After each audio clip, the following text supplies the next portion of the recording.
Karen Maxwell. This is Back to One, and this is Street Beat tonight. And we just saw the Apostles of Park Slope at the Brooklyn Lyceum Theater out in Brooklyn, and I just laughed my ass off like I haven't laughed in a long, long time. I feel like I was back in high school in the lunchroom, and the guys just couldn't stop, couldn't control themselves. This is Jason Cusato. Cusato. He's the writer of this fabulous movie. Writer-director of the film. Writer-director of this movie. And I feel like, oh my God, here's the priest. Nick Frenny. And you were just so convinced. I was waiting for something to happen, for something else, for you to do something really naughty. Like walk on water or something? No, just like, really get into something like a prostitute or something. That's for the sequel. That's in the sequel. Say that out loud. We tried. That's tonight. So you all had a script, but there was a lot of improvising? Yeah, there definitely was. Okay. Yeah, some funny lines we came up with. There was a lot of improvising from all the way from the start of just trying to get things going, and what worked we put in the movies. So these are the same guys that you started out with this movie? Yes, from the very beginning. No replacements. From the first rehearsal, more or less, it's every one of these guys. From the first time we had them come into audition, throughout the rehearsals, we didn't change anything. We've been doing this for, 2.5 years almost now. Rehearsals are really long because we wanted these guys to become friends. That was the nucleus of the film. They all had to come off as lifelong friends, and we were in rehearsals for a long time doing that. And these guys are just amazing, what they put into the film. It's very true about improvising. These guys, what they did on screen, they were great every week in rehearsals, coming up with great dialogue, we're coming up with funny stuff, and that all worked into the script. And these guys are the stars of this film. They are amazing, amazing actors. Literally. He only says that because it's true. It's over and done with now, right? Yeah, you don't need us anymore. These guys are great. We are an astronomer's dream. I feel like I'm imposing on a party of some sort. You're invited. Okay. Mike. Yeah. Mike. So talk to me about your part, you as an actor. I really didn't have that much dialogue, but what I tried to convey was ultimately a message of friendship. I think the piece speaks volumes about how when you have tough times in life, it's usually the friends that you have in life that get you through the tough times. So. That's what you said in the end, Yeah. Who needs to talk when you're that good looking, right? I mean, Emoted. exactly. So whose idea was it to have crafts? We actually, Happy accident. yeah, that was method acting. Shaved down. No, and actually, it was funny because the actress that played my girlfriend, she and I are not from. We're both from Minnesota, so they take two of us from one of the purest, most wholesome parts of the country and put us in that kind of part where we're talking. Here and they're taking American jobs. Anyway, this was a lot of fun.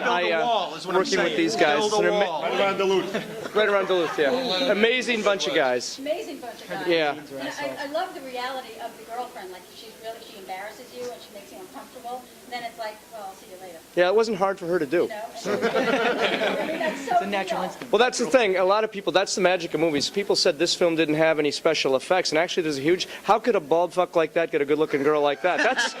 That's a special effect. And at that age. At that age, no. Let's not discount the We had age special difference. effects in the film. Huge age difference. Okay, and you were really like the mentor. Step in there. Yeah, I mean, I'd say if this film had a Yoda, that would be me. I was the Yoda of the film. Yeah, Big Yoda. The Got a Galactic couple other Overlord. nicknames, but we won't get into that. Right. This is the foundation right here. Foundation right here. You're all This is the Holy Trinity. Oh, I love it. Where's the guy in the wheelchair? He's not here tonight. He's not here. He's outside. We pushed him outside. We couldn't deal with him.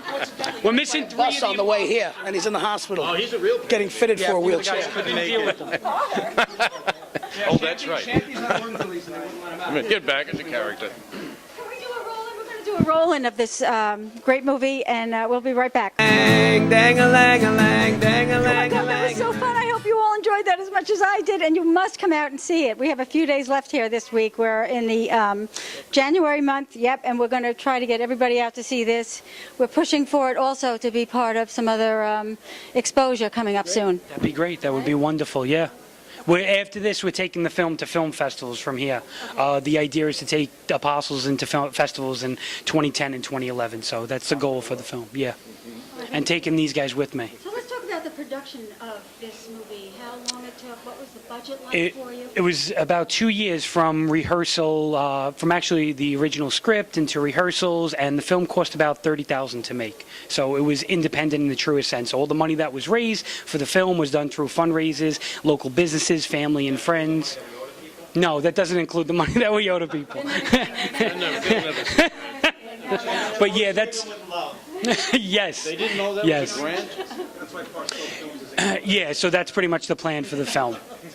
Okay, and the location was all here in Brooklyn? It was more or less all here in Brooklyn. There was a couple of places in Queens that we shot, the cemetery, but the restaurant is right down the block, Two Toms, which we did all of the filming in there at the restaurant scene. Yes, there is a Two Toms, and it's right down the block. It's on Union Street and 3rd Avenue, between Union and President. Did you have to pay them to go there and use their space? We did a little bit, yeah. We had to work it out with them, but they were very helpful to us. They let us go in there and film and everything, which was great, yeah. And then we also shot in local churches, St. Augustine's and St. Thomas, and Jorick Park Slope Funeral Parlor, located on 23rd Street and 4th Avenue. They didn't all charge you. No. Doris, the owner of the funeral parlor, was, yeah, they were dying to get in. So, no, she was great. She was great. She's actually an executive producer on the film as well, the owner of the funeral parlor. So, she's a big backer of us, a big backer, I yes. can see why. I can see why. We want to see your other film as well. I'll definitely get you copies. You got it. You got So it. we have all union actors here. I can't turn my back. We have all union actors here and SAG actors. Scab actor. Scab. Okay, so where are we going next? The screening here, and like I said, then hopefully, yeah, as many festivals as we can possibly hit, as many as we can And hit. what's your next production? You have something else you're working on now?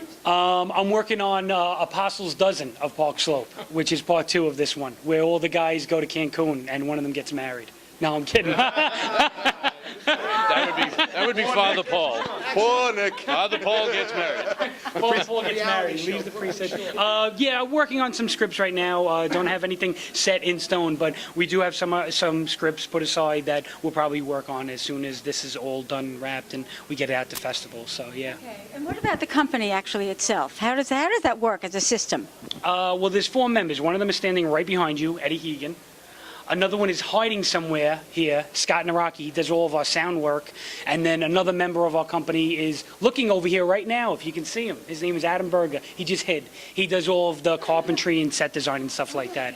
And we all got together back in like '99, and we put this company together. And yeah, and we made a couple of shorts, a feature called York Street. We took York Street and broomsticks into festivals. Yeah, you can check out parkslopefilms.com. You can also go to apostlesofparkslope.com to get tickets for the remaining shows running the rest of this week. Until Saturday the 16th, all week, every night. Shows. Yeah. This movie is a winner. This was so much fun. Thank you. I feel like I know every one of you. You're all so warm and sweet, and your characters were so alive, and you did such an excellent job. I couldn't stop laughing.